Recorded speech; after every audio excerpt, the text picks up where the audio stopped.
बचपन से अगर हमें अपनी किसी बात का यकीन दिलाना होता है किसी को, तो यूजली हम दो चीजें करते हैं। पहला, या तो कसम खाते हैं, दूसरा या तो कहते हैं स्टैम्प पेपर पे लिख के दो क्या।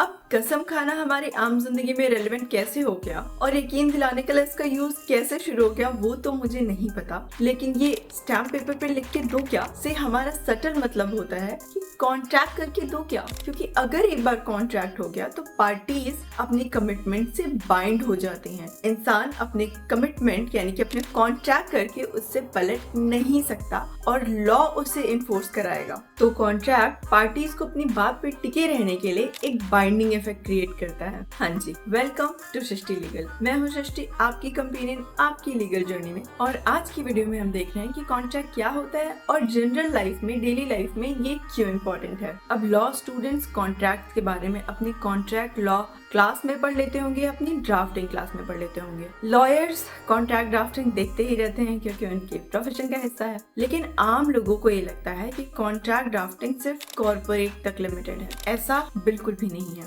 रेंट एग्रीमेंट तो आप देखते ही होंगे। रेंट एग्रीमेंट क्या है? कॉन्ट्रैक्ट ही है। कॉन्ट्रैक्ट हम आए दिन अपने आसपास देखते रहते हैं। अगर कॉन्ट्रैक्ट वर्बली हुआ है, मतलब बोलचाल की भाषा में हुआ है, तो वो एक ओरल कॉन्ट्रैक्ट होता है। और अगर रिटन में हुआ है तो वो एक रिटन कॉन्ट्रैक्ट होता है, जैसे कि रेंट एग्रीमेंट। फ्रीलांसिंग करते होंगे ना, गिग क्या है? कॉन्ट्रैक्ट ही तो है। नेटफ्लिक्स का सब्सक्रिप्शन लिया होगा, सब्सक्रिप्शन क्या है? कॉन्ट्रैक्ट ही तो है। कोई भी हम ऐप ओपन करते हैं, उसमें टर्म्स एंड कंडीशन का एक बॉक्स बना होता है जिसपे हमें चेक करना होता है। जैसे हम उस चेक बॉक्स पे क्लिक करते हैं और ओके प्रेस करते हैं, ऐप आगे प्रोसीड हो जाता है। वो क्या है? कॉन्ट्रैक्ट ही तो है। डिजिटल कॉन्ट्रैक्ट है, ई कॉन्ट्रैक्ट है, लेकिन कॉन्ट्रैक्ट ही तो है। तो कोई भी चीज जो रिटन फॉर्म में लिखवा ली गई है वो रिटन कॉन्ट्रैक्ट में आ जाएगी, चाहे डिजिटली चाहे पेपर। वहीं अगर कोई चीज सिर्फ बातचीत में एग्री की गई है तो वो ओरल कॉन्ट्रैक्ट होगी। हर जगह कॉन्ट्रैक्ट है। अगर किसी ने एक ऑफर दिया और सामने वाले ने उसे एक्सेप्ट किया और उस एक्सेप्टेंस में एक कंसिडरेशन है, यानी कि एक्सेप्टेंस और ऑफर के एक्सचेंज में कुछ लेना देना है, जो कि मनी भी हो सकता है, जो कि सर्विस भी हो सकता है, बस इलीगल नहीं होना चाहिए। तो वो सारी चीजें कॉन्ट्रैक्ट के दायरे में आती हैं। तो आज की वीडियो में हम ये डिटेल में समझेंगे कि कॉन्ट्रैक्ट क्या है और कॉन्ट्रैक्ट ड्राफ्टिंग क्या है। सो देर किस बात की, let's dive into the video. अगर सिंपल लैंग्वेज में समझा जाए तो कॉन्ट्रैक्ट यानी कि रिटन कॉन्ट्रैक्ट, कॉन्ट्रैक्ट ड्राफ्टिंग एक रिटन डॉक्यूमेंट लिखना होता है जिसमें हम दो पार्टीज के बीच में क्या एग्रीमेंट हुआ है वो क्लियरली स्पेसिफाई करते हैं। मतलब ये कि हम उस डॉक्यूमेंट में ये लिखते हैं कि कौन क्या करेगा, कब तक करेगा, पैसे कितने मिलेंगे अपनी ड्यूटी पूरी करने के एक्सचेंज में, और अगर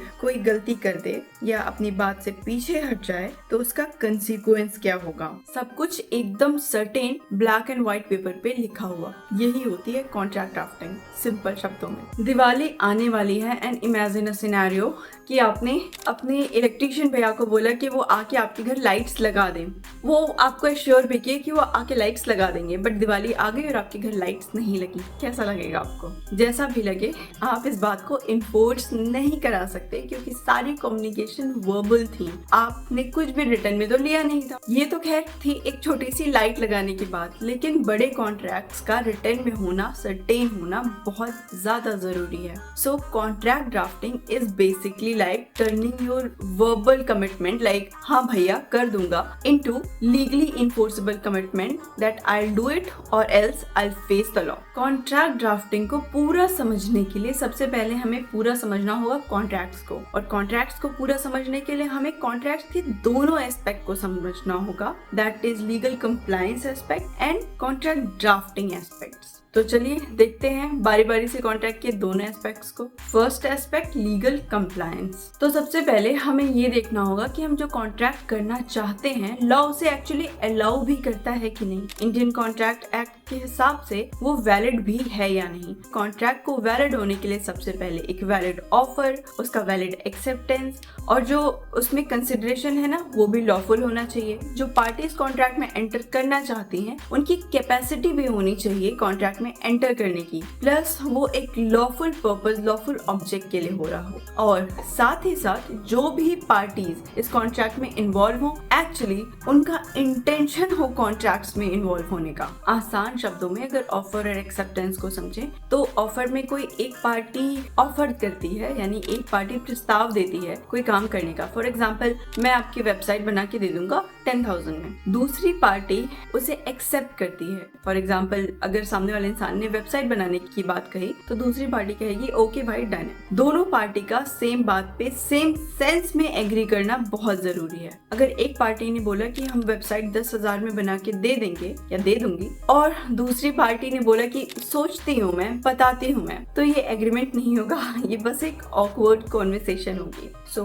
पार्टीज एक ऑफर करेगी, दूसरा एक्सेप्टेंस करेगी, सेम बात पे सेम सेंस में, तो वो एक वैलिड कॉन्ट्रैक्ट की तरफ बढ़ेंगे। सिर्फ इतना ही काफी नहीं है, क्योंकि नेक्स्ट स्टेप आता है कंसिडरेशन, जिसमें एक पार्टी एग्री करती है कि वो दूसरी पार्टी को कोई XYZ चीज देगी, और दूसरी पार्टी एग्री करती है कि वो इन रिटर्न पहली पार्टी को कोई XYZ चीज देगी। अब ये चीज कोई गुड्स भी हो सकती है, कोई सर्विसेज भी हो सकती है। बिना किसी चीज के एक्सचेंज के प्रॉमिस के कोई भी लीगल बाउंडेशन क्रिएट नहीं होती। इसके अलावा कॉन्ट्रैक्ट का पर्पस लीगल होना भी जरूरी है। मतलब ये कि हम ऑफर, एक्सेप्टेंस और कंसिडरेशन में जो भी पर्पस इन्वॉल्व कर रहे हैं, ये सब कुछ जिस चीज को अचीव करने के लिए कर रहे हैं वो लीगल होना चाहिए। फॉर एग्जाम्पल, आप कोई मर्डर या स्मगलिंग का कॉन्ट्रैक्ट नहीं कर सकते, ये इलीगल है, और क्योंकि ये इलीगल है लॉ इसे इन्फोर्स नहीं कराएगा। लॉ उस कॉन्ट्रैक्ट की एग्जिस्टेंस को वैलिड नहीं मानेगा। इसके साथ ही साथ जो भी पार्टीज कॉन्ट्रैक्ट में एंटर कर रही हैं वो कम्पिटेंट होनी चाहिए कॉन्ट्रैक्ट में एंटर करने के लिए, यानी कि वो 18 साल से ऊपर की हो,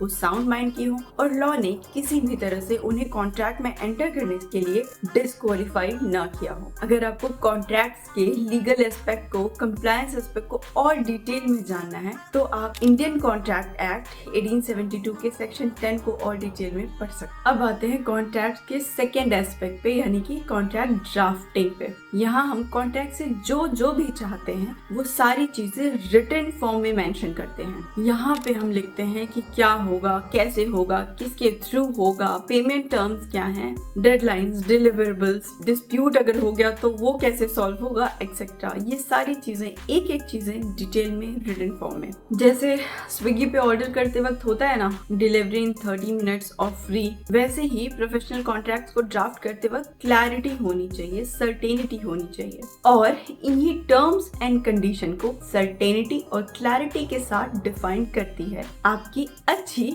कॉन्ट्रैक्ट ड्राफ्टिंग स्किल। तो एक अच्छे कॉन्ट्रैक्ट को बेसिकली 3 बड़े पार्ट्स में डिवाइड किया जा सकता है। First preamble, second operative clauses, third boilerplate clauses. Contract के प्रियम्बल पार्ट में पार्टीज की यूजली डिटेल्स होती है, name of the parties, their address, recitals, उनका बैकग्राउंड, वो कॉन्ट्रैक्ट में क्यों एंटर कर रहे हैं, ये सारी चीजें। ऑपरेटिव पार्ट कॉन्ट्रैक्ट का कोर पार्ट होता है। इसमें कॉन्ट्रैक्ट की कोर कंडीशंस मेंशन होती हैं, जैसे किस पार्टी की क्या ड्यूटी है, कंसिडरेशन क्या है, पेमेंट मेथड क्या है, डेडलाइंस क्या है, पेमेंट्स कैसे करनी है, एक्सेट्रा। और फिर कॉन्ट्रैक्ट के लास्ट में आते हैं boiler plate clauses. Boiler plate clauses लगभग सारे ही कॉन्ट्रैक्ट में सिमिलर होते हैं। इसमें jurisdiction clause, dispute resolution clause, signature clause, ये सारी चीजें आती हैं। इसी प्रियम्बल को, ऑपरेटिव क्लॉजेस को और बॉयलर प्लेट क्लॉजेस को हम डिटेल में समझेंगे अपने नेक्स्ट वीडियो में, यानी कि इस सीरीज के सेकेंड पार्ट में। ठीक है, फिर